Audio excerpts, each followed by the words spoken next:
MQM के रहनुमा अली रजा Abdi को 25 दिसंबर 2018 को घर की दहलीज पर कत्ल कर दिया गया था।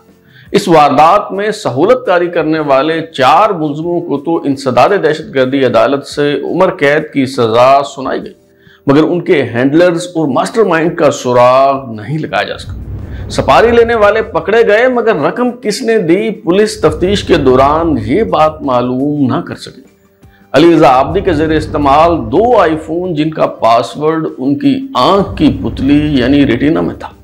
अमेरिकी कंपनी एप्पल से रुजू करके इन मोबाइल फोन्स का डेटा हासिल कर लिया जाता तो शायद दस्ते कातिल को तलाश करना आसान हो जाता, मगर चूंकि इस हाई प्रोफाइल टारगेट किलिंग में आईएसआई के DGC major general Faiz Hamid मुबैना तौर पर मुलव्वस थे, इसलिए तफ्तीश आगे ना बढ़ सकी।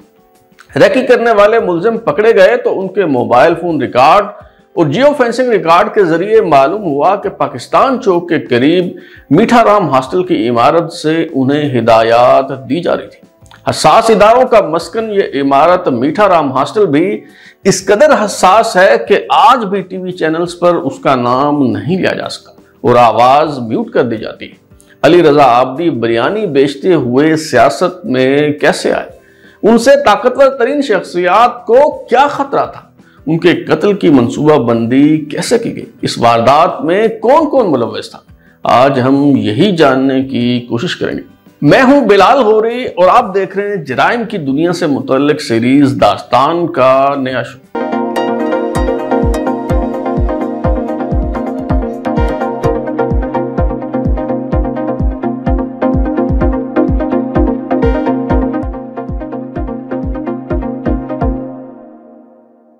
अली रजा आब्दी जब सिंध मुस्लिम कॉमर्स कॉलेज, जो एसएम कॉमर्स कॉलेज के नाम से मशहूर है, 1988 में यहां ज़ेरे तालीम थे तो वो एमक्यूएम की तलबा तंजीम एपीएमएसओ से मुंसलिक हुए। बाद जब एमक्यूएम के खिलाफ ऑपरेशन शुरू हुआ, हालात खराब हो गए तो उनके वालिद कैप्टन रिटायर्ड इखलाक हुसैन आब्दी ने उन्हें पढ़ने के लिए अमेरिका भेज दिया। अली रजा आब्दी ने अमेरिका में बोस्टन यूनिवर्सिटी से बिजनेस और मार्केटिंग में मास्टर्स की डिग्री हासिल की।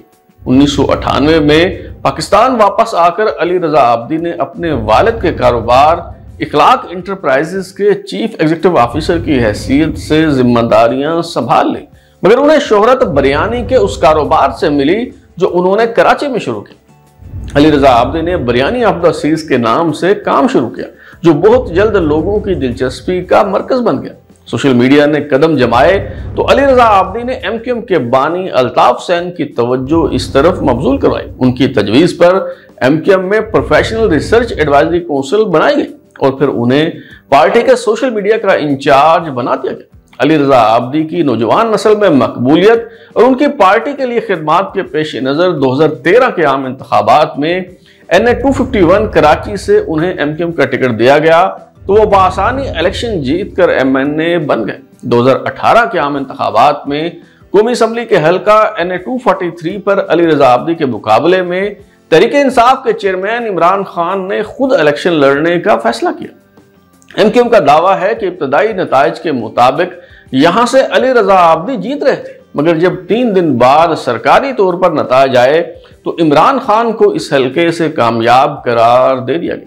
अली रजा आब्दी के वालिद कैप्टन रिटायर्ड सैयद इखलाक हुसैन आब्दी भी कौमी असम्बली के रुकन रहे हैं। 2002 के आम इंतखाबात में कराची से कौमी असम्बली के हल्का NA 250 से MMA के उम्मीदवार अब्दुल सत्तार अफगानी कामयाब हुए थे और एमक्यूएम की उम्मीदवार नसरीन जलील को शिकस्त का सामना करना पड़ा था। लेकिन जब उनकी वफात पर यह नशिस्त खाली हुई तो ज़िमनी इलेक्शन के दौरान एमक्यूएम के उम्मीदवार की हैसियत से कैप्टन रिटायर्ड सैयद इखलाक हुसैन आब्दी बहुत भारी अक्सरियत से जीत गए।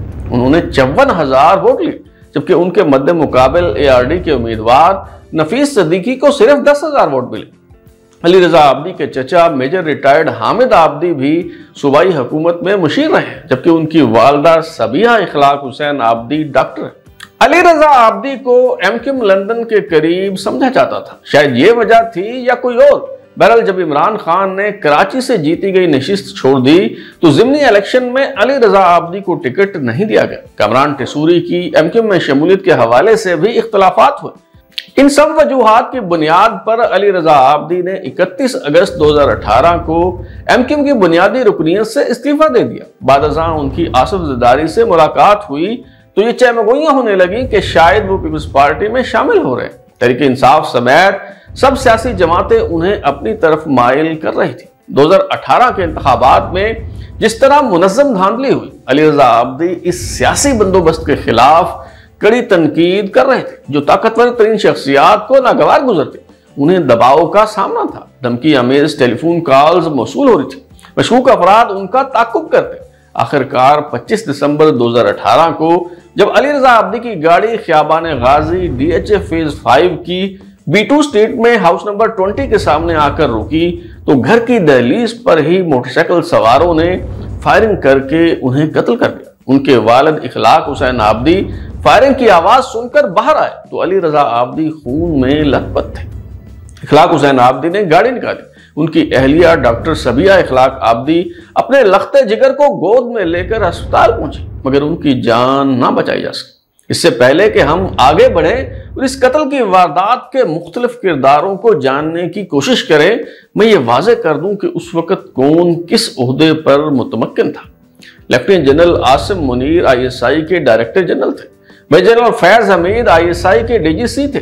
फैज हमीद के निहायत बातमाद अफसर ब्रिगेडियर शाहिद परवेज कराची में ISI के सेक्टर कमांडर थे, जबकि मेजर जनरल मोहम्मद सईद जो बादशाह लेफ्टिनेंट जनरल के रैंक में तरक्की मिलने के बाद कोर कमांडर कराची और चीफ ऑफ जनरल स्टाफ रहे, वो सिंध रेंजर्स के डायरेक्टर जनरल थे।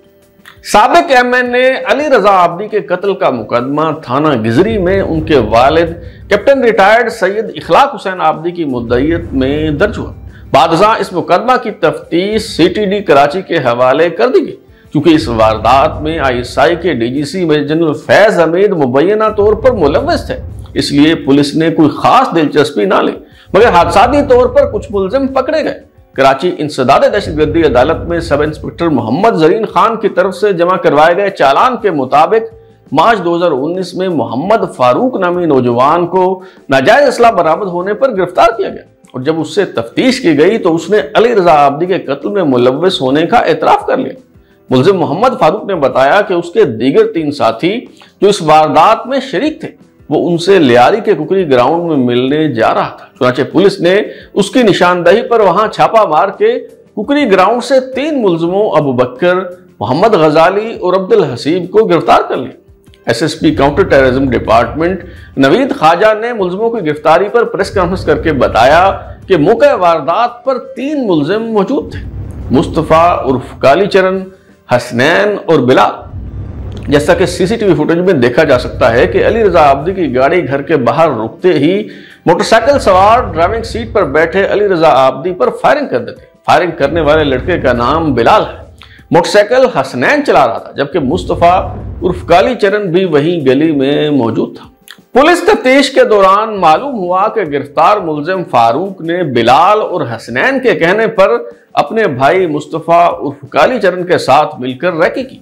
फिश हार्बर में अली रजा आब्दी के दफ्तर का चक्कर लगाया। खियाबान गाजी में B2 स्ट्रीट में सूरत हाल का जायजा लिया। शूटर बिलाल ने मोहम्मद गजाली को लियारी बुलवाया और कहा कि आटे की थैली ले जाओ और अपने पास रखो। 3 दिन बाद बिलाल ने कहा कि वो आटे की थैली लियारी में आंखों के अस्पताल के पास फैजान को दे आओ। आटे की थैली दरअसल कोड वर्ड था।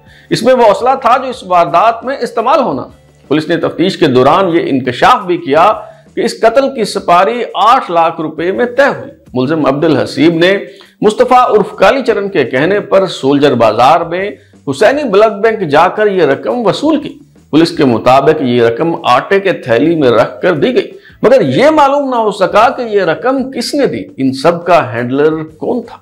अली रजा आब्दी के वालिद सैयद इखलाक हुसैन आब्दी और उनकी वालदा डॉक्टर सबिया इखलाक आब्दी ने 9 अप्रैल 2019 को कराची प्रेस क्लब में प्रेस कॉन्फ्रेंस के दौरान शदीद तहफ़्फ़ुज़ात का इजहार किया और दावा किया कि पुलिस हुकाम मुकदमा को कमजोर करने के लिए सबूत मिटा रहे हैं और केस की तफ्तीश दुरुस्त अंदाज में आगे नहीं बढ़ाई जा रही। मैं ये दरख्वास्त करती हूँ कि बराए मेहरबानी मेरे बेटे शहीद सैयद अली रज़ा आब्दी के बहिमाना कत्ल की तफ्तीश के हवाले से इंसाफ किया जाए और तमाम मुजरिम चाहे वो कितने ही बाअसर और ताकतवर हों बेनकाब किए जाएं और इंसाफ के कटहरे में मुजरिम की तरह हाजिर किए जाएं। अली रज़ा आब्दी के वालिद कैप्टन रिटायर्ड इखलाक हुसैन आब्दी ने जाती दिलचस्पी लेकर इस मुकदमा के हवाले से सबूत जमा करने की कोशिश की। उन्होंने सीसीटीवी फुटेज जमा की, मुल्जिमों की कॉल्स का रिकॉर्ड निकलवाया। जियो फेंसिंग और मोबाइल फोन रिकॉर्ड से मालूम हुआ कि मुल्जिमों को पाकिस्तान चौक के करीब एक इमारत से नो कॉलर आईडी से अली रज़ा आब्दी के कत्ल के हवाले से हिदायत दी जा रही थी। पता चला कि इस इमारत से न सिर्फ कत्ल से पहले बल्कि बाद में भी मुल्जिमों से राब्ता किया जाता है। ये ऐसी हसास इमारत है कि चंद रोज कबल अगस्त 2024 में जब अबसार आलम ने अपने शो में डॉक्टर सबिया इखलाक आब्दी को मदऊ किया तो जहां जहां उन्होंने इस इमारत का नाम लिया वहां उनकी आवाज म्यूट कर दी गई। ये तारीखी इमारत दरअसल मीठा राम हॉस्टल है। आप सोच रहे होंगे कि इस इमारत का नाम लेने में आखिर क्या दिक्कत हो सकती है। दरअसल इस तारीखी इमारत को साबिक वज़ीर आला सिंध सैयद अब्दुल्ला शाह अजायब घर में तब्दील करना चाहते थे, मगर उनकी हुकूमत चली गई। जिस तरह कराची में MA जिना रोड पर मौजूद रेडियो पाकिस्तान की तारीखी इमारत को रेंजर्स हेडक्वार्टर्स में तब्दील कर दिया गया, जिना कोर्ट्स पर कब्जा कर लिया गया। इसी तरह 1992 में मीठा राम हॉस्टल को भी सिंध रेंजर्स ने अपनी तहवील में ले लिया और तब से अब तक ये इमारत न सिर्फ रेंजर्स के इस्तेमाल में है बल्कि यहाँ रेंजर्स के ज़ेरे इंतजाम एक सब जेल भी बनाई गई। वाज़ेह है कि इस्लामाबाद के सेक्टर F11-4 में टॉप सिटी हाउसिंग सोसाइटी के मालिक कंवर मुइज की रिहाइशगाह पर रेड भी मेजर जनरल फैज हमीद ने रेंजर्स के साथ मिलकर किया। इस वारदात को बेनकाब करने पर अली रज़ा आब्दी के कत्ल में भी शूटर्स को रेंजर्स के जरिए इस्तेमाल इमारत मीठा राम हॉस्टल से हिदायत दी जाती रही। सवाल यह है कि क्या सिंध रेंजर्स के उस वक्त के DG major general Mohammad Saeed की शिराकत के बगैर ऐसा किया जा सकता था? पुलिस तफ्तीश के दौरान मुल्जिमों ने दावा किया कि वो मोटरसाइकिल जिस पर वारदात की गई उसे बाद अज़ान जला दिया गया। पुलिस ने इस मोटरसाइकिल का ढांचा बरामद करने की जहमत ना की, ये मालूम करने की कोशिश भी ना की गई कि वो मोटरसाइकिल किसकी मलकियत थी। इसी तरह रैकी करने और सहूलतकारी करने वाले 4 मुल्जिम मोहम्मद फारूक, मोहम्मद गजाली, मोहम्मद अबू बकर और अब्दुल हसीब तो इत्तफाकन गिरफ्तार हो गए, मगर मरकजी मुल्जिम मुस्तफ़ा उर्फ काली चरण, मोटरसाइकिल चलाने वाले हसनैन और गोली चलाने वाले बिलाल समेत दीगर मुल्जिम 6 साल गुजर जाने के बावजूद अभी तक गिरफ्तार नहीं हो सके। कुछ मालूम ना हो सका कि उन्हें जमीन निगल गई या फिर आसमान खा गया। इसी तरह सफारी देने वाले हैंडलर्स का सुराग भी ना लगाया जा सका। अली रज़ा आब्दी को मुसलसल धमकियां मिल रही थी, उन्हें दबाव का सामना था। अगर उनके जरिए इस्तेमाल दोनों मोबाइल फोन्स का डेटा हासिल कर लिया जाता तो शायद ये गुत्थी सुलझ सकती थी। दोनों आईफोन्स अली रज़ा आब्दी की आंखों की पुतलियों से खुल सकते थे या कंपनी पासवर्ड रीसेट कर सकती थी। इखलाक हुसैन आब्दी ने आईफोन बनाने वाली अमेरिकी कंपनी एप्पल से राब्ता किया तो कहा गया कि अगर कानून नाफिज करने वाले इदारों या फिर अदालत की तरफ से इस तरह की दरखास्त मौसूल हो तो पासवर्ड दिया जा सकता है, लेकिन कानून नाफिज करने वाले इदारों या अदालत ने इस हवाले से कोई दिलचस्पी जाहिर ना की। 29 अप्रैल 2024 को कराची की इंसदाद दहशतगर्दी अदालत ने सेंट्रल जेल के अंदर जुडिशियल कॉम्प्लेक्स में समाअत मुकम्मल होने के बाद 4 मुल्जिमों मोहम्मद फारूक, मोहम्मद गजाली, मोहम्मद अबू बकर और अब्दुल हसीब को PPC की दफा 109 और इंसदाद दहशतगर्दी के शिक 7 के तहत मुजरिम करार देते हुए उम्र कैद की सजा सुना दी, मगर असल मुल्जिम अभी तक आजाद है। अली रज़ा आब्दी के वालिद कैप्टन रिटायर्ड सईद इखलाक हुसैन आब्दी बेटे के लिए इंसाफ की जद्दोजहद करते हुए 4 जुलाई 2022 को वफात पा गए। अब उनकी वालदा डॉक्टर सबिया इखलाक आब्दी अपने बेटे के कातलों को सजा दिलवाने के लिए कोशां। एक और निहायत काबिल जिक्र पहलू यह है कि जो लड़के गिरफ्तार हुए वो सब निहायत गरीब खानदानों से ताल्लुक रखते हैं। किसी का बाप खांचा फरोश है, कोई गुब्बारे बेचता है तो कोई मेहनत मजदूरी करता है। आप खुद ही अंदाजा करें कि जिन्होंने 8 लाख रुपए के लिए कत्ल कर दिया वो किस कदर जरूरतमंद होंगे, मगर उनका मुकदमा लड़ने के लिए निहायत महंगे वकील की खिदमत हासिल की गई। इन लड़कों का दिफा करने वाले वकील आबिद जमान एडवोकेट वही वकील हैं जिन्होंने नकीबुल्लाह को जेली पुलिस मुकाबले में कत्ल करने वाले पुलिस एहलकारों का मुकदमा लड़ा और उन्हें जमानत दिलवाई। वकील साहब को तो यकीनन पेशावराना सलाहियतों की वजह से यह केस दिया गया हो, मगर सवाल यह है कि निहायत गरीब लड़कों की तरफ से करोड़ों रुपयों की फीस किसने अदा की? शूटर बिलाल और दीगर मरकजी किरदारों को किसने और कहां छुपा रखा?